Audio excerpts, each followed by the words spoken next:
Hey guys, I just wanted to go over a couple tips and tricks that you guys can use while we're working through the Element Builder gizmo. Again, this can be found at explorelearning.com. I should have linked everything up on Schoology. Alright, as for things that I can change, I see my 3 subatomic particles on the left-hand side.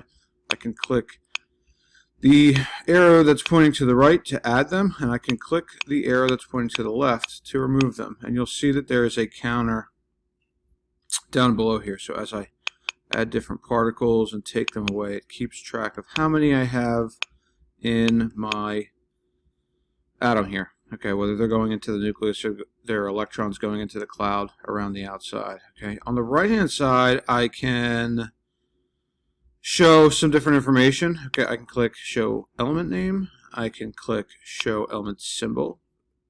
I can also add something they call element notation. Okay, and that'll give me an idea of the mass of the atom as well as the atomic number, and that should be laid out in the handout that you've got there. You can also click this box here to show the electron dot diagram, and then I can show my group and my period, which is information from the periodic table.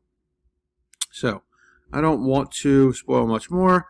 This is pretty much everything that you're going to need to know, and as you play around with the different ratios of these different particles, you'll find different things will change about these atoms as you go along. Alright, any other questions, you guys can shoot to me on Schoology. Thanks, guys.